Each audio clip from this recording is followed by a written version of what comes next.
Art Council of Mongolia conducts its own podcast called ArtSee Talk, and we are very pleased to have today two fantastic guests, and it is my pleasure to welcome both of you. Kiani Dэл Vallli, and my second guest is Marius Pinigiis from Lithuania. So welcome. Thank you. Both of you are here in the framework of the Contemporary Dance Festival Motion Mongolia, which we are conducting for the 5th time. And it is extremely helpful and beneficial, I hope, for both sides that you are here. And so I would like to ask you to introduce yourselves, because our audience, our listeners and viewers would be very much interested to learn more about you as performers, artists, as well as about contemporary dance in general. And we'll start with Kiani. My name is Kiani Dэл Vallli. I'm from Puerto Rico, but based in Berlin, Germany. And I'm a contemporary dance choreographer, dancer, dramaturg, and stage director. Mm-hmm. Mm-hmm. And Marius, what about you? Yes, I'm Marius Pinigis, and now consider myself being as a dance artist, but yeah, I'm still a dancer, choreographer, lately working a lot of in drama theater also as a movement coach, and yeah, just doing a lot of stuff with the culture in general in Lithuania. Mm-hmm. Mm-hmm. So, contemporary dance is something quite new here in this country. Although we are quite well aware of the classical dance in this country, I think we were, in fact, one of the pioneers in Asia of classical dance. For instance, last year we celebrated 50th anniversary of the Swan Lake production in this country. And definitely we have big tradition of the folk dance in this country. But contemporary dance is a newcomer to Mongolia. And still quite a lot of people are curious, what is it, and how would you identify or define contemporary dance in your view? Do you want to start? I can try to start. I think that is a very philosophical question, and I think like contemporary dance, like really, it lives just in I don't know, like each contemporary dance artist would have a very different definition of what is contemporary dance, and I think also with the experience you probably evolve, and also this understanding of what contemporary dance is also changes. So through the years, for me, like when I was young, of course, it was more about some particular techniques of contemporary dance, but with age, with experience, with knowing more and more different people from like different abilities, not only professionals, but different social groups like elderly people, people with disabilities, babies, kids, youth, you start to understand that I just consider that I usually do not even use that contemporary anymore. It's just a dance or the expression or body language and the way of communication, better understanding of what I am and what others are, and how we can communicate without the words, because the words usually they simplify the thing. Let's say there's definition of a tree, but each of us can understand this phenomena of tree very differently, and the word takes something out of it. So dance for me is also experience and how we can share without particular words in a way. Mm-hmm. Thank you. How about you, Kiani? I agree. I agree with you too in terms of as contemporary dance artists, you know, what we do is so vast, and it even applies to a contemporary art museum. You know, like the selection of works is so vast and vague, and it seems like really non-specific. If we look at it in a historical context, you know, like after there was classical dance, there was modern dance, and then there was contemporary dance. So there were techniques, like in ballet, you had Vaganova, or like a specific, you know, like Russian ballet, Cuban ballet, you have like different techniques of ballet. Same happened with modern dance. You have Horton, you have Cunningham technique. And then when you move into contemporary, there are some specific techniques, but now in the contemporary world, contemporary dance for me is someone, or a contemporary dance creator, for me is someone that is really challenging the notions of what creation is, and not limiting themselves to any kind of technique, to really like opening themselves to a full physical expression of movement. And that's why I think why you say that you don't even use the word contemporary anymore, because when you're in this practice as a contemporary dance creator, the classifications don't matter anymore, you know? Of course, in this cultural context we're here, and it's very important to understand, like, it is the mission of Motions Mongolia to bring the notion of what contemporary dance is, and I feel so inspired by the festival and so honored I'm here. And it's been like wonderful to also get to know these dancers, because a lot of the dancers attending our classes are either classical or they do traditional Mongolian dance, you know. So it's been great to understand the mission of the festival and the responsibility to bring the notion of contemporary dance here. But if you ask me, like, what is the definition of contemporary dance, I have to tell you, like, it is divided in something more historical, and then in a practical sense, me as a contemporary dance artist, in the thick of the creation, I forget about the word contemporary. And for me, I am a true contemporary artist when I don't even classify what I'm doing, you know, and I'm like going for my ideas to the maximum extent. Thank you. I'm glad that you mentioned your cooperation and work with the Mongolian dancers, coaches, choreographers. The aim of our festival is really to facilitate the collaboration between various artists, so that we can get new knowledge which are not here at this moment in Mongolia. But at the same time, it's a two-way traffic. We would like also to share our knowledge and our experience and our understanding what is really the art that we are trying to promote. Yes. So, and I hope that you are enjoying your stay here, and you will get some inspiration for your new future works too. Yes. Definitely. Yeah. Definitely. I think each travel and each possibility to, how to say, to get involved with people from different cultures, I don't know, they influence a lot. I was actually, when I arrived here the first evening, just to keep myself awake also, after my workshop, I ended up being in a traditional concert of ensemble. So, and I heard like throat singing, dancing, and things like that. And it has very, how to say, strong heritage, but also it really impacts me. I only, nowadays, of course, you can see it everything on YouTube, but it's nothing alike when you really hear it. And then when you hear it and see it, you can understand the country and the people of this nation more, and like why they sing like that, why they dance like that, because it comes probably also from the nature, from this thousands and thousands of years living in that environment. And definitely it gives also a notion about, I don't know, my heritage of my country, what do we have, and what we share actually also.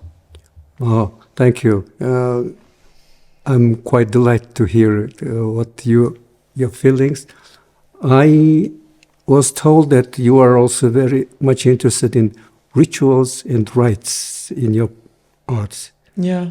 I hope that this trip to Mongolia will also give you some brain food to get some inspiration in that sense. Yeah, I'm actually having a very stimulating trip in Mongolia because I'm here thanks to Motions Mongolia that invited me to teach my workshop. Expansive Radiant Body is a workshop that I've been teaching now for a decade all over the world, and it's a workshop I really hold close to my heart.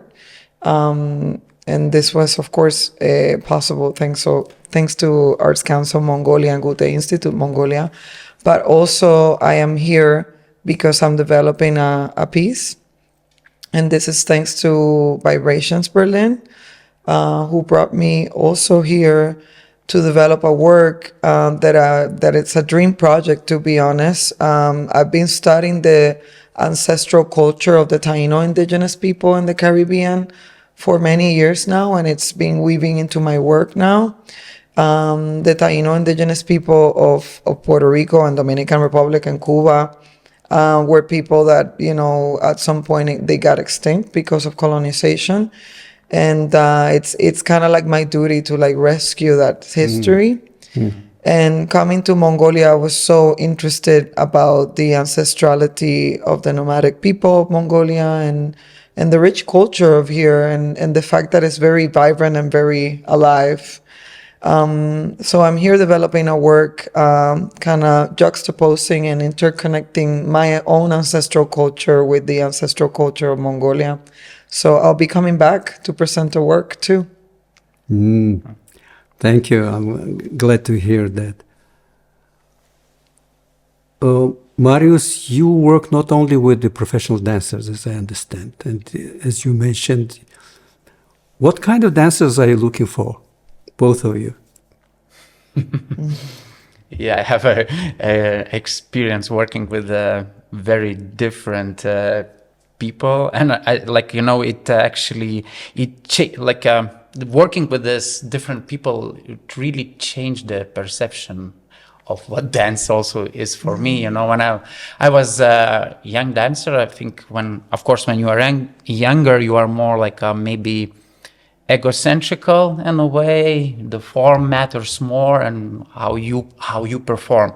But then I've got a really just opportunity to perform for babies. It was just suddenly out of nowhere I got proposition and go to USA to have a tour. I have never ever done it, and suddenly instead of performing for this audience that we are used to, adults and hundreds and hundreds of people, suddenly you have audience of 30 people. But those 30 people are very close to you, they're very small, and it's very different. The time flies very differently, it's a completely different performance, and it's not about how you move and what you present, but it's the connection you build. And if the connection is not there, children, they do not lie. They would show it immediately to you. They would either go away or start to cry.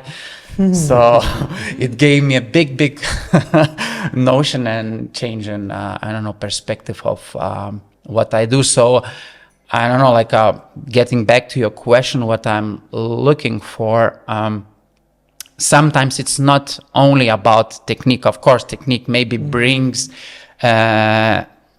people in audition, you see the physicality, but it's not only that matters and counts, but what you really want to express deeply, what person you are from deep inside. I think this is very, very important, and sometimes even your technique might be less vocal, but if inside it's really vocal, you are really vocal from your soul, your spirit, I think that also tells the story more to the audience rather than the shapes.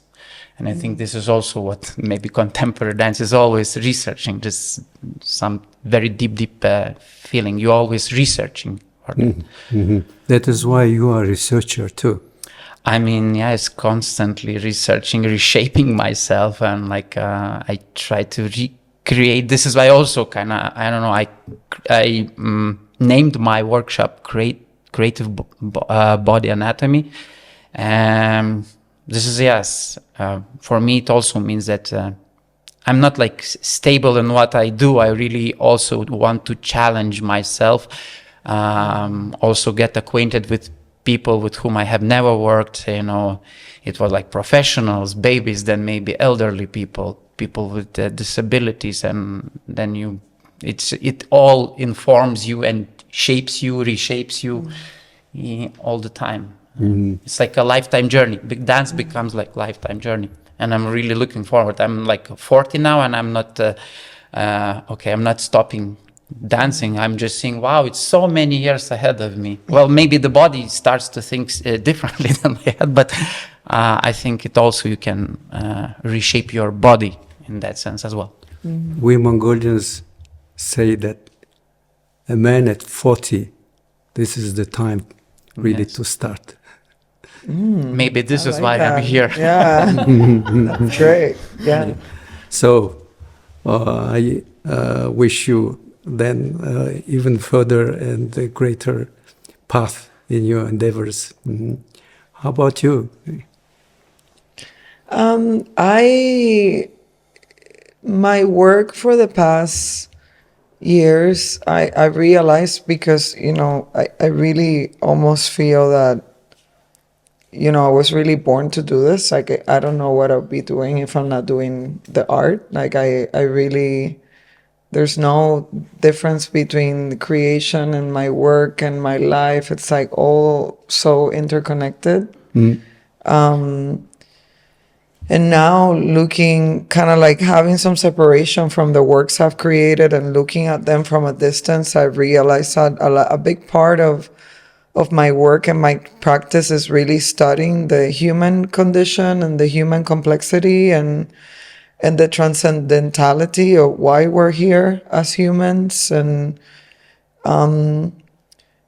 therefore, I think that when I'm looking for dancers, or when I have dancers in my work, our people are like very brave and open to be vulnerable and break themselves into pieces and put themselves back together. And, you know, like, people are ready to like bend back and forward for an idea. And I couldn't say, like, of course, like I love good dancers and I love technical dancers, and I can identify that, but it needs to be a combination of both. You know, I was also this morning having an interview, and I was saying, like, I realized that society has taught us that our bodies are a little bit a method of transportation for our heads to like go to meetings and like sit down here and have dinner. And it's a little bit like our bodies, it's like the car, and then we put the head and then we go,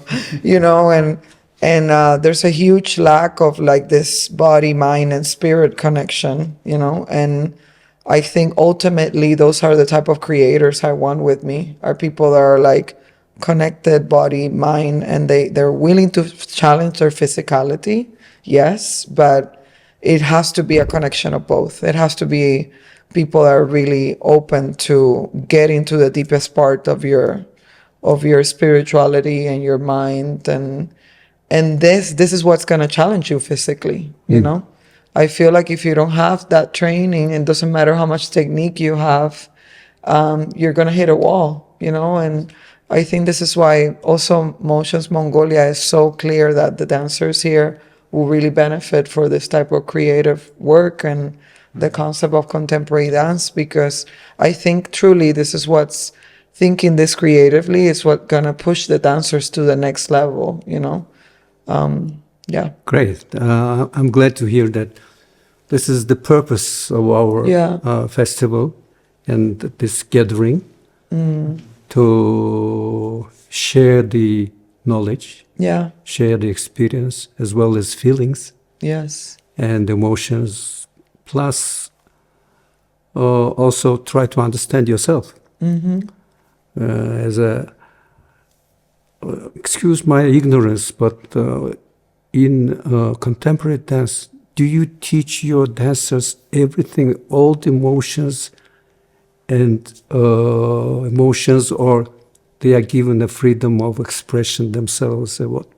Unlike, classical dance. I mean, in my case, for example, I have 4 classes that I'm teaching around the world, and each of the classes have a different curriculum, The class that I'm teaching here at Montrose, Mongolia, is a class purely based on improvisation and meditation. So I'm guiding people through these pathways, dimensions, imagery, to challenge them physically and intellectually.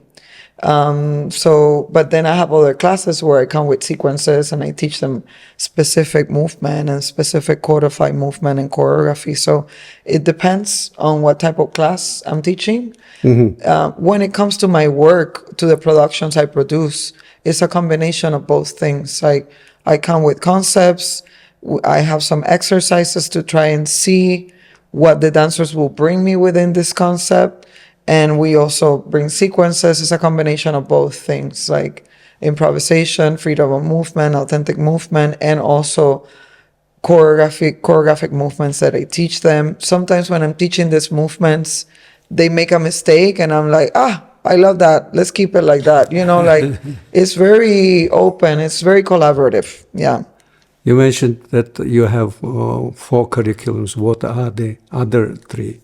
So Expansive Radiant Body, it's a purely meditation class and improvisation class. My other class is the KDV repertoire, and dancers learn the repertoire from my own choreographies that have been presented in Berlin and touring internationally. Then I have other workshop that is actually just for solo performers, to basically at the end of the workshop, you create your own solo and your own choreography. And the last class is like a traditional contemporary dance class with the structure of a class, with across the floor exercises, center exercises, warm-ups, and things like that. Mm-hmm. We used to be quite well aware about Lithuania or this Baltic states some 3-4 decades ago, but somehow it happened so that we hear very less and less about your country. Probably the same with us. You used to know better us at the time, but this was not, or probably this was our choice. How is the situation now with the contemporary dance in Lithuania? I think at this point it really is evolving, and I think it's probably front runner in I think in the performing arts in Lithuania at this moment. We are very curious. We have actually quite good producers that really pushes contemporary dance in Europe mostly for now, but also bringing choreographers. We have a few very strong dance festivals in capital city Vilnius, and also second largest city Kaunas, where I'm from. So I mean, it also makes this contemporary dance field stronger and stronger.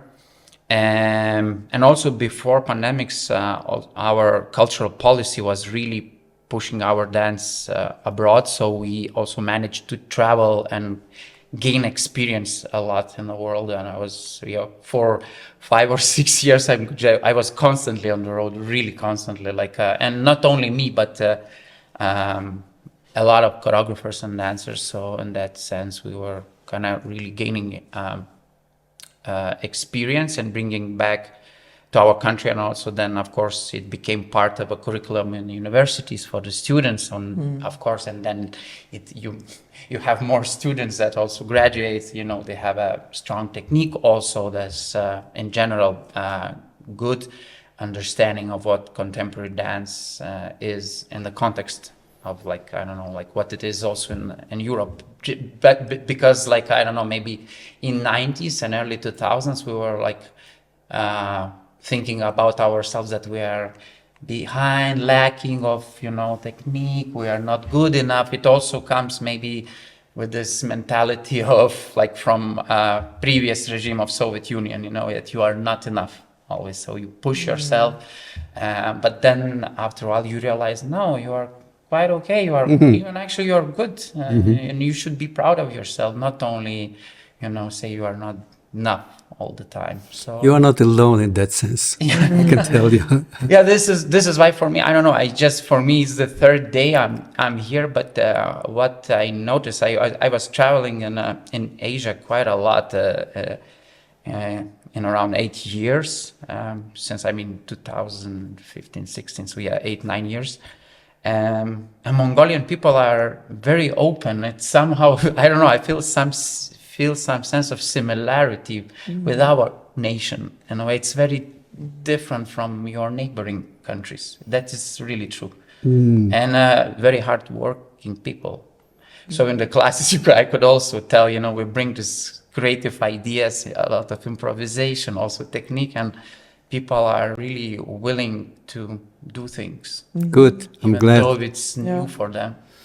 Yeah, it's good when you are hungry for knowledge and for new experience and also for new information. And I'm glad to hear that our young fellows are really so cooperative with you. Kiani, you were born in Puerto Rico, Yeah. trained in Canada as Yes. a dancer, and also, but you are a global personality, as I understand from what I read I'm about like you. global. I'm like, ooh.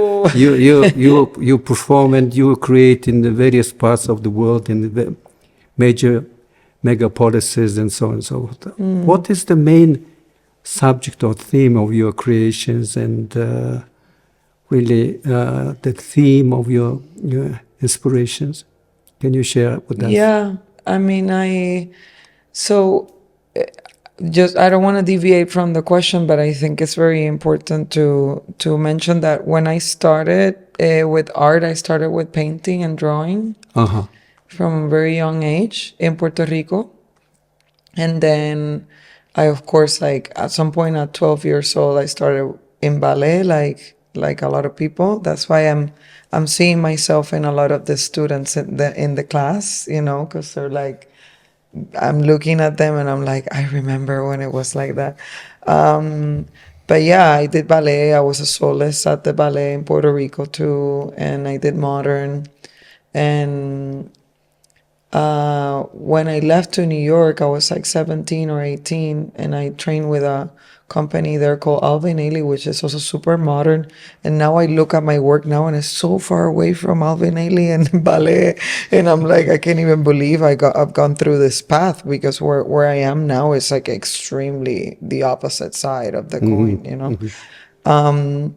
but I do realize. Excuse me, these bases were helpful for you. They were extremely helpful. They're part of my journey, even though I look at them and I'm like, I don't know how I end up here. It's really wild, to see like my journey from like painting, sculpture, drawing, into ballet, into modern, into New York City, then realizing I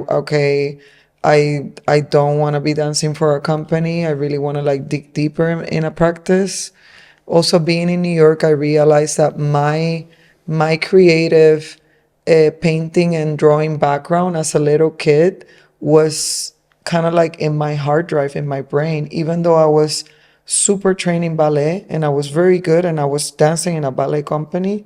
When I was there, I was looking at everything, tutus and lighting, and my creative mind, I was really like, oh, I wish I could have different lighting, and and maybe the tutu, imagine if the tutu was black with neon, and like, I was already thinking so creatively, even though I had the technique to be in these places, that at some point when I was in New York, I was really like, I think I need to be in a dance program that allows me to like find my own voice, And that year in New York City, I auditioned because I was in New York and I was 18. never seen snow in my life. You know, it's been summer of my life until I moved to New York and I saw snow for the first time. And I realized, like, okay, I'm in New York City. Let's take advantage. It's the summer. I'm going to audition for different dance programs, you know? And I did all the auditions, and by surprise, you know, I realized, wow, we get very good training in Puerto Rico, because I got accepted to a lot of these programs, you know.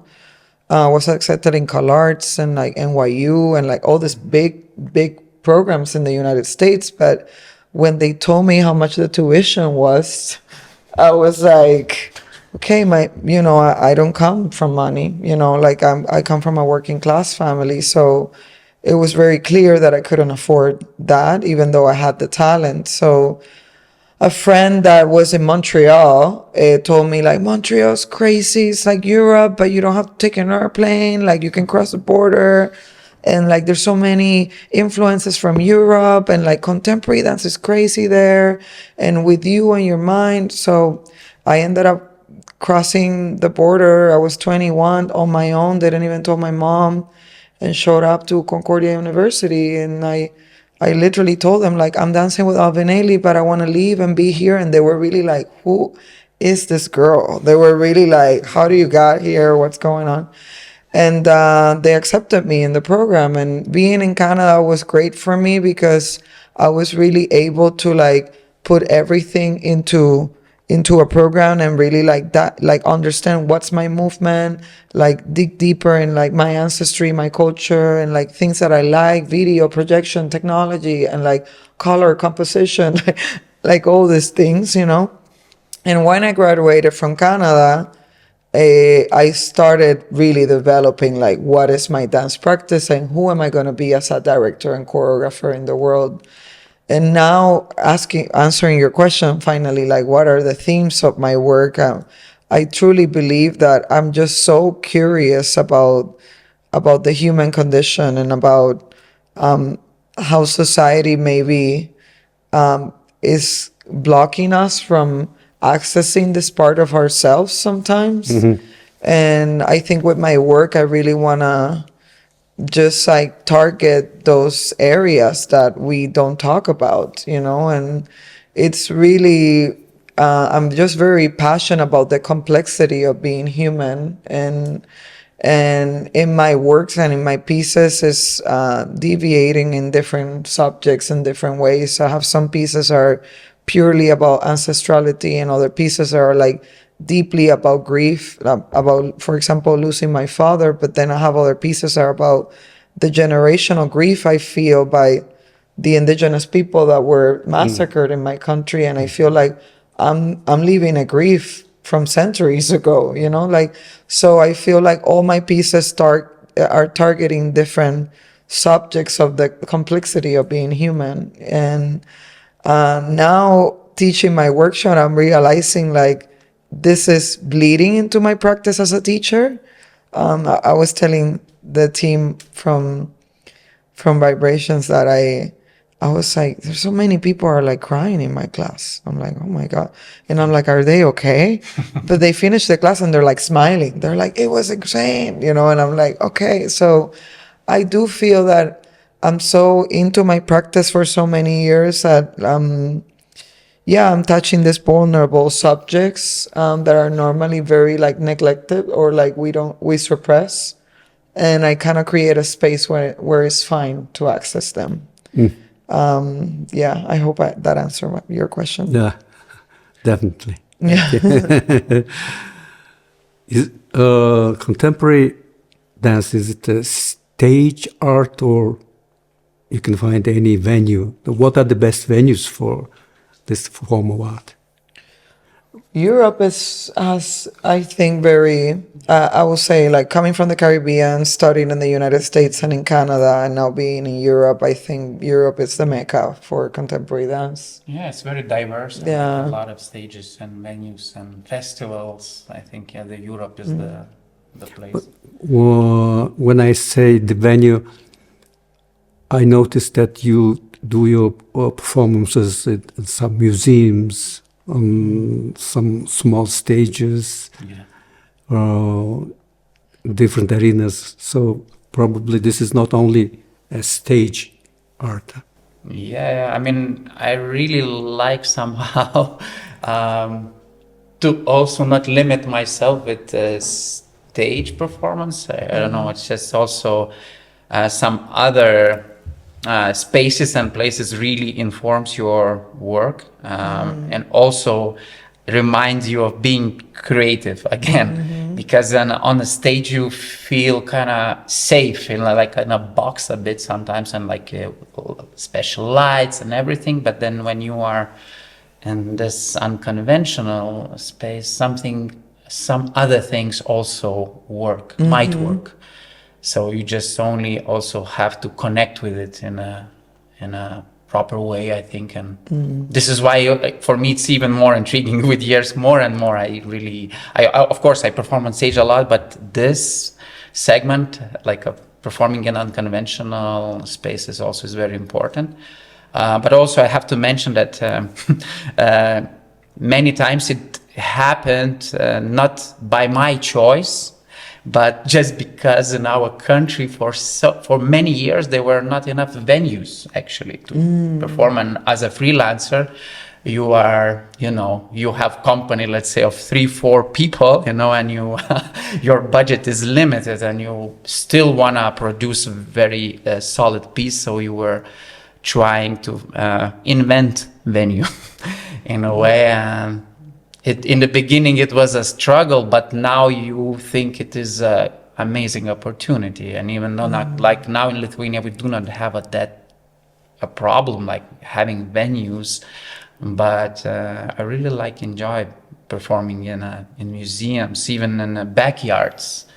Sometimes the meeting with the audience without lights, but eye-to-eye contact and being very close, it gives I don't know, like very, very memorable experience. And I think I remember more those times rather than being on stage when you just see kind of black color in front of you, or like just small heads. And when you are very close to people, you are also very fragile and vulnerable. And I think you are just you advertise yourself even more. Because it's your body, so this is why I really like it, actually. Really like it. Yeah. Okay, thank you. Kiani, you seems to be quite a multidisciplinary personality. You work with in fashion, in arts, in sports. Yeah. I don't. How do I say it? Like, I feel that it wasn't planned this way. It's been happening organically, and I think which is good, yeah. And I think also, for example, I don't know if it's because I started drawing and painting when I was a little girl, but even when I focused in dance, I fell so in love with dance, and I went so hard that I divorced completely from visual art. But the biggest and most happiest moments of me as a performer and choreographer, I really truly believe that I'm dancing, but I'm making it's still visual art, So in a way, I was so respectful. When I left Puerto Rico, all my friends became super successful painters, and like they're represented by big galleries or doing shows in big museums. So I have so much respect for the visual art community that, even in New York, I started working in art schools because I was missing like the chemical smell of the art school, and like I just wanted to like be there, but I was like so respectful. I was too shy to like get back into painting. And it's been so funny because now I'm drawing again, and now I'm recently represented by a gallery in Puerto Rico, Embajada, and it happened again organically because I started writing my own choreographies and drawing my own choreographies, and there were like this messy drawings in my notebook, and my dancers will look at them and be like, "Ah, yeah, you go there," and like using my notes as guides, and they were kind of like, it was very organic. And then one of my friends in Puerto Rico, Christopher, I was hanging out with him like 2 winters ago. I was visiting my family. And he looked at my notebook. He's like, "What is this?" I'm like, "Oh, some notes." And I think he was, as a gallerist, it's like, "We can exhibit this." I'm like, "Really?" So, and then all of a sudden I'm like back into the visual art world, and I had my first exhibition. And then all my friends that were with me in art school as a little girl were coming to the exhibition. And it was like very emotional for me because I feel like I'm back into this world that I respected so much, and even me ended up working with White Tree or doing things for Fashion Week. I think it has been in big part because people see that my work is so deeply dramaturgical and that I also write, and that maybe fashion houses see like, oh, she can direct a show or she can do this. And like it has honestly been very organic and not planned. And then all of a sudden somebody sends me an email and I'm like, okay, I have time, let's try it. And then shows happen, but I didn't plan to have a multidisciplinary practice. Now in retrospective, I do think like it can look very chaotic from the outside, and that I'm really like, she's not focused on one thing. But to be honest, I feel so authentic in the way that I create, and I wouldn't have it any other way. Mm-hmm. Like, I think I'm able to fully be myself as an artist when I can really be all these things, and all I am can be part of everything I do, So yeah, I'm many things. Like the vessel and the core is always the body, and it will always in my soul and what I feel, but it kind of like ramificates into like many different things, We Mongolians are fond of singing. And almost everybody can sing. That's beautiful. As I understand, the Caribbeans are fond of dancing. Yeah. It's in your blood. Yes. How about Lithuanians? I think we are like, we are more probably as a northern country, more kind of focused and maybe like we are thoughtful, I would say, even though like Lithuanians amongst all the Baltic countries and Scandinavian countries, they would say that we are more like Northern Italians, whatever, but people say, but I do not feel like that. I do not, in our country, people are not like, like you would see people singing and dancing everywhere. It's like maybe, I suppose it's here or in your country for sure. So we are more like, still, and like thoughtful, but we are at the same time, we are very, I think, open-minded, and we are very skillful in learning and opening ourselves. This is our, I guess, like us being as sponges.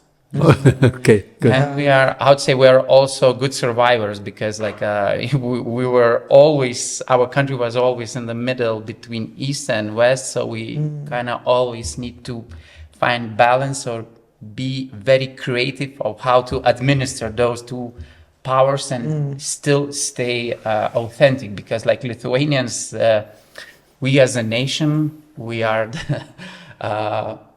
we as a pagans, we lived longest, we didn't accept any like either Orthodox Church or Catholic Church. We lasted for so many years just because we really wanted to keep our authenticity, and in this way we really need to find ways of how to do it, even though we were kind of very small country, So like, yeah. Yeah, then we have a lot of things in common. This survival spirit is also very much within us. Yeah, I think like me as a dancer, I also always think about myself. I listened to Kiani. I really liked a lot of things that she said, and probably our expression of movement and dance is very different. As dance is different, but the topics and how you speak really somehow touches me, because for me it's I don't know. Yeah, dance is very deep.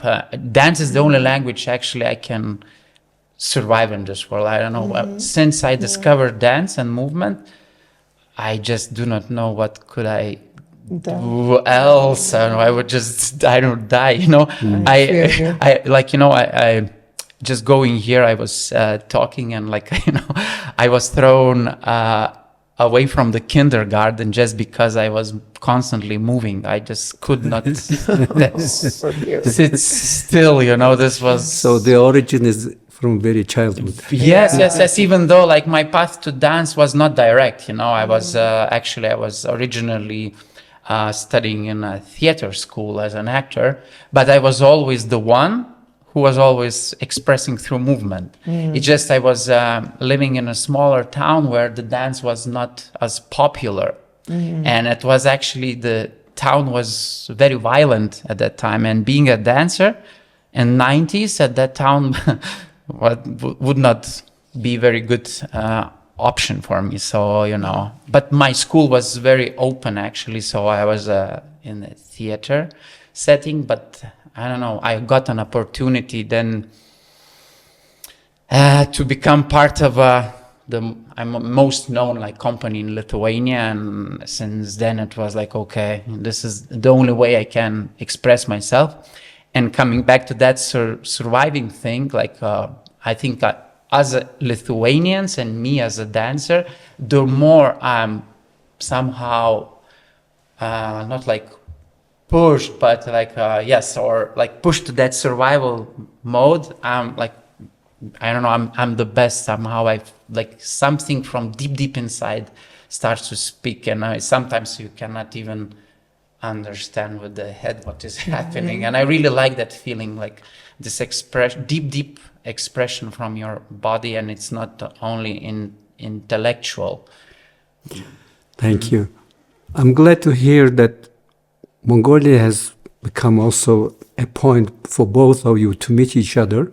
Yes. And also, so thanks to this festival, there is also an opportunity to exchange of opinions and knowledge, not only between Mongolian dancers and choreographers, but also between our international guests as well.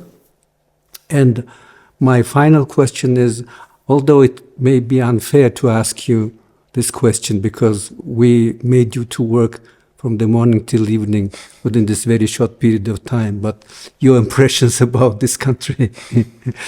I'm so inspired, and I really, I feel very grateful to be here. It feels also surreal and wild. You know, I was in Puerto Rico with my mom before coming here, and we had like a little dinner with friends, and people were like, Mongolia, where are you going to Mongolia? They were like looking at the map, where is that? You know, so I really, since being here, I just feel so inspired. I also, in a way, feel that there's a big interconnectedness with you guys and everything that's happening. I'm just like, it's just like Puerto Rico, but we're in another place, you know. A lot of struggles, you realize like a lot of struggles are similar, you know, and from the way you know, the nomadic people were thinking, and the way that the ancestral people of Puerto Rico were thinking, to even like us in the day by day, how like caring and loving the people are, how interested they are. Like there's a lot of that in Puerto Rico too, and I'm like really looking forward. I don't know what I have to do, but we're gonna have to create some Puerto Rico Mongolia exchange, and you guys have to come to Puerto Rico at some point, because we're more similar than what we think. And I think this type of exchanges are so important for us to realize that in the end, you know, like we're all humans in this world, and you know, countries and governments and like structural societies that are really kind of like separating us from these connections are so important, you know. So I really cherish the time here, and what I take with me is like the culture and how kind the people have been, and loving, and like the hunger for knowledge is like so inspiring. Thank you. Yes. Marius? Yes, I'm really grateful being here. This is like my first time, but I'm already like trying to think creatively of how to get back here, because I think it's like to get to understand the country and the culture like in 5 days. For me, it's of course it's impossible, but just because like people are so welcoming, very interconnected, and like I really feel this strong sense of some common understanding of I don't know, of like what is the world and what we are. I would definitely love to come back here and to explore this country even more, because now of course we are in a capital city, but even like, you know, I had this short trip from airport to here. It was already like you know, this 40 minutes drive. It completely changes your mind, because, you know, like now Lithuania is, everything is green, and suddenly you just see the land, a lot of mountains. We do not have mountains though. So our mentality is very different. In that sense, it's very different. So it's it changes your even visual aspect. It's already like so interesting. And yeah, I would love definitely to come back here and to know people more and be inspired, because I think your culture is very ancient and has a very like strong connection with what humanity is. Yeah, I think a lot of countries in Western societies slowly but actually very steadily losing it. You know, everything becomes capitalistic, and we are becoming similar, but in that sense that, you know, we are just we somehow lose the meaning of roots, where the humanity comes. And if we think about humanity, it does not have borders. But even though like we have a lot of unions, you know, we have a lot of organizations, but somehow they do not connect us as humans. They connect us like organizations, like a lot of treaties and documents, etc. But the cultures and knowing the cultures, this is what brings us together, actually. It was a pleasure to welcome you, both of you, here in Ulaanbaatar. It's true that 5 days or a week is not enough to get a deep knowledge about this country, but we are very proud of our ancient history, of our culture. We have managed to survive between giants, big civilizations, and preserve our own identity, as well as our traditions and our feelings and understanding of the world. And it's great that such events like Motion Mongolia gives us an opportunity to meet you, and also give you the opportunity to discover Mongolia. And I'm sure that although it was a brief and short visit, you will still have good memory and impression about this country. Thank you very much for accepting our invitation to our podcast. We do hope that those who have been patient enough to listen to us have much better understanding about the contemporary dance and in arts in general. And thank you. Thank you so much.